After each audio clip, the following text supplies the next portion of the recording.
ప్రతి సందర్భం ప్రత్యేకం, ప్రతి సంబరం శాశ్వతం. మీ one stop shopping destination Mysore Sari Udyog. నమస్తే ఉమా గారు. నమస్తే అమ్మా.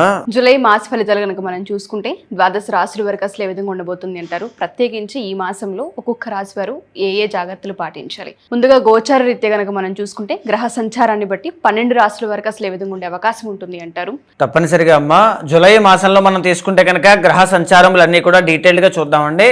ముందుగా జూలై 17వ తారీఖున రవిగ్రహ సంచారము మిథున రాశిలోంచి కర్కాటక రాశిలోకి ప్రవేశించబోతోందండి. అయితే జూలై 18వ తారీఖు వరకు బుధుడు వక్రగతిలో ఉండి కరెక్ట్గా 18న మిథున రాశిలో బుధుడు వక్రగతిని పూర్తి చేసుకుని స్ట్రైట్ ఫార్వర్డ్గా అంటే రుజు మార్గంలోకి ఎంటర్ అవుతారనమాట. జూలై మొత్తము కూడా కుజగ్రహ సంచారము వృషభ రాశిలోనే సంచారం జరుగుతూ ఉంటుందండి. జూలై 4వ తారీఖున శుక్రగ్రహ సంచారము సింహ రాశిలోకి ప్రవేశిస్తుందమ్మా. ఇది కాకుండా దీర్ఘ సంచారిత గ్రహాలైనటువంటి 4 కూడా కర్కాటక రాశిలో గురుడు, సింహరాశిలో కేతువు, కుంభరాశిలో రాహువు, మీనరాశిలో శని. సో వీళ్ళందరూ కూడా యథాస్థానంలో అక్కడక్కడే ఉన్నారండి. సో దీని ఆధారంగా జూలై మాసంలో ద్వాదశ రాశుల వాళ్ళకి ఎన్ని గ్రహాలు అనుకూలంగా ఉన్నాయి, ఎక్కడెక్కడ జాగ్రత్తగా ఉండాలి, ఏ ఏ విషయాల్లో జాగ్రత్తలు తీసుకుంటూనే రెమెడీస్ అనేటువంటివి ఆచరించాలో మనం డీటెయిల్గా చూద్దామమ్మా. సింహరాశి వారి కనుక మనం చూసుకుంటే గ్రహ సంచారాన్ని బట్టి ఈ మాసాంతం అంటే జూలైలో అసలు ఏ విధంగా ఉండే అవకాశం ఉంటుంది అంటారు? తప్పనిసరిగా అండి, సింహరాశి వాళ్ళకి మనం డీటెయిల్గా జూలై మాసంలో ఎన్ని గ్రహాలు అనుకూలంగా ఉన్నాయి, ఎక్కడెక్కడ జాగ్రత్తగా ఉండాలో మనం డీటెయిల్గా చూస్తే అండి, సింహరాశి వాళ్ళకి జూలై మాసంలో 3 గ్రహాలు దివ్యంగా అనుకూలిస్తున్నాయమ్మా. లాభంలో రవిగ్రహ సంచారము 17వ తారీఖు వరకు అనుకూలంగా ఉంది. లాభంలో బుధ గ్రహ సంచారము మాసము మొత్తము కూడా నెల మొత్తము కూడా బుధుడు చాలా బాగున్నారండి. 12వ స్థానంలో శుక్ర సంచారం అనేటువంటిది చాలా అనుకూలంగా ఉంది. 12-1 స్థానంలో శుక్ర సంచారం అనేటువంటిది చాలా అనుకూలంగా ఉంది అని చెప్పచ్చమ్మా. అయితే ముఖ్యంగా మనం తీసుకుంటే లాస్ట్ ప్రీవియస్ వీడియోస్లో రవి బుధుల యొక్క యోగము బుధ ఆదిత్య యోగం అనేటువంటిది సింహరాశి వాళ్ళకి పట్టింది అని చెప్పి, అది కూడా లాభస్థానంలో పట్టడము చేత సెల్ఫ్ కాన్ఫిడెన్స్ అనేటువంటిది పెరుగుతుంది, గౌరవ మర్యాదలు తెలివితేటల ద్వారా అనుకున్నవన్నీ కూడా సాధించుకుంటారని చెప్పి చాలా సందర్భాల్లో మనం చెప్పుకున్నామండి. అయితే ఆ యోగము ఆ రాజయోగం అనేటువంటిది 17వ తారీఖుతో ముగిసిపోతుంది. ఎందుకంటే 17వ తారీఖున రవి 12వ స్థానంలోకి ఎంటర్ అయిపోతారు. సో 17th వరకు మాత్రమే సింహరాశి వాళ్ళకి అదృష్టం అనేటువంటిది ఉంది. మీ తెలివితేటల ద్వారా అదృష్టాన్ని చేపట్టడము కానీ, ఉద్యోగ ప్రాప్తి కానీ, ఆరోగ్యము కానీ, ధనయోగము కానీ, బిజినెస్ వ్యాపారంలో మంచి అభివృద్ధి లాభాలు కానీ, స్టాక్ మార్కెట్ కానీ, ట్రేడింగ్ కానీ, ఇన్వెస్ట్మెంట్స్ కానీ ఇలాంటివన్నీ కూడా తప్పనిసరిగా 17వ తారీఖు వరకు బాగున్నాయి. ఆ తర్వాత కూడా కొద్దిపాటి అనుకూలంగా ఉంటాయి బుధుడు వల్ల. కానీ రవి అనేటువంటి ఆయన బాలేదు. సో రవి అనేటువంటి ఆయన 17 తర్వాత బాలేదు కాబట్టి ఎలాంటి ఫలితాలు ఇస్తారు? జన్మానికి అధిపతి కాబట్టి అనారోగ్య సమస్యలు కనబడతాయి, ఫస్ట్ లార్డ్ కాబట్టి.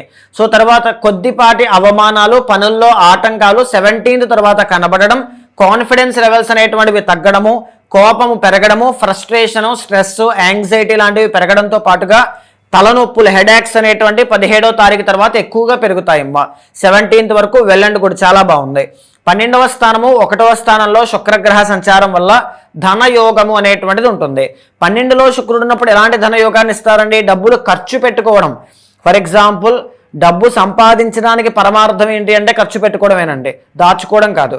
సో ఆ ఖర్చు పెట్టుకోవడం అనేటువంటిది చాలా క్వాలిటీగా ఖర్చు పెట్టుకోవడం, కావాల్సిన బట్టలు, కావాల్సిన ఫుడ్ కానీ, కావాల్సిన వస్తువులు కానీ కొనుగోలు చేయడం అనేటువంటిది 4వ తారీఖు లోపు జరిగితే 4వ తారీఖు తర్వాత నుంచి ఆ కొనుగోలు చేసిన వాటిని అనుభవించడం లాంటివి కనబడుతూ ఉంటాయి, ఫస్ట్ హౌస్లో శుక్రుడు కాబట్టి.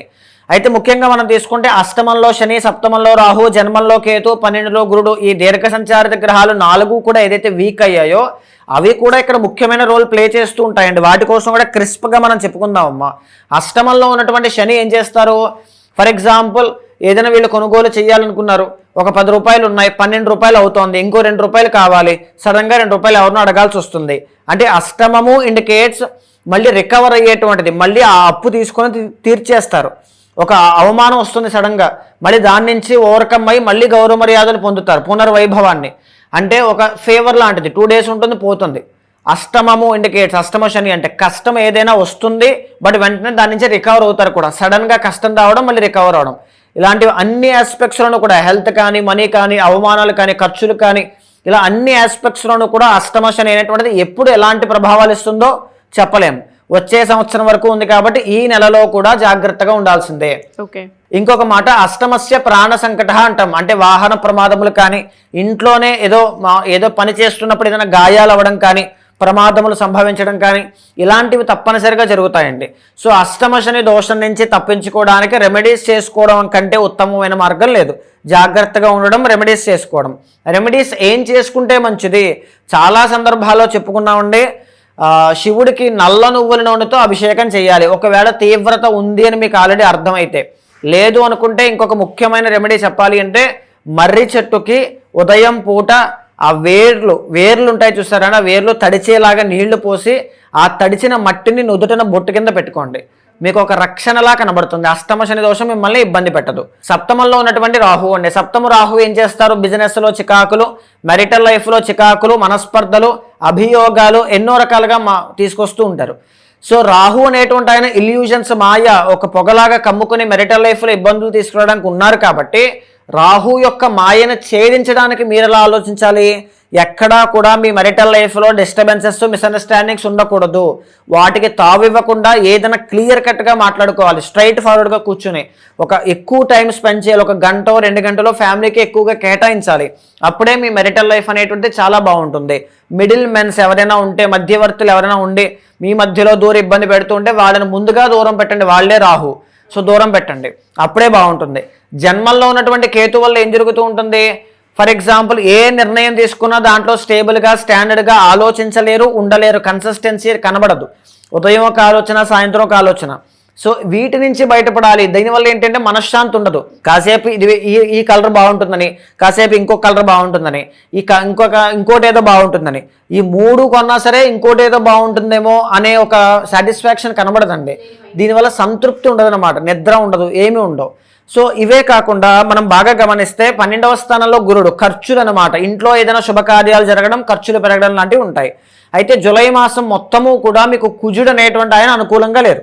సో దీనివల్ల మీతో కలిపి పనిచేసేటువంటి వాళ్ళు ఎవరైతే ఉంటారో వాళ్ళ ద్వారా చిన్న చిన్న ఇబ్బందులు, కెరీర్ విషయంలో మాట పట్టింపులు అనేటువంటివి రావచ్చు. బట్ అవి కూడా మినిమల్గానే, పెద్దగా టెన్షన్ పడాల్సిన పని లేదు.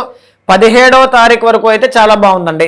కంపేర్ చేస్తే ఫస్ట్ హాఫ్ అనేటువంటిది చాలా బాగుంది, సెకండ్ హాఫ్ అనేది యావరేజ్గా ఉంది. మీరు ఏదైనా ముఖ్యమైన పనులు, ఏదైనా ఆరోగ్యానికి సంబంధించిన ట్రీట్మెంట్స్ కానీ, ముఖ్యమైన డీలింగ్స్ కానీ, లేకపోతే ఏదైనా కావచ్చండి, ఏదైనా జాబ్ ట్రయల్స్ చేయాలి, లేకపోతే బిజినెస్ని ఎక్స్పాండ్ చేయాలి, ఇన్వెస్ట్మెంట్స్ చేయాలి, ఏది ఉన్నా సరే 17వ తారీఖు లోపు చేసుకోవడం అంటే చాలా ఉత్తమం. ఆ తర్వాత అయితే కొంచెం పనుల్లో ఆటంకాలు డెఫినెట్గా మీకు కనబడతాయి. హెల్త్ కూడా కొద్దిగా చూసుకోండి, ఖర్చుల్ని అదుపు చేసుకోండి.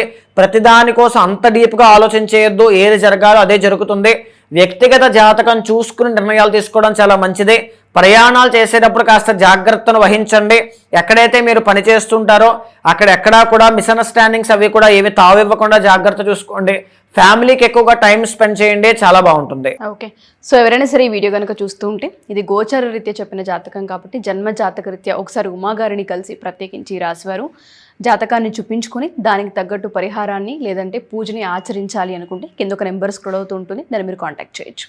థ్యాంక్ యూ ఉమా గారు, థ్యాంక్ యూ సో మచ్. నమస్తే అమ్మా.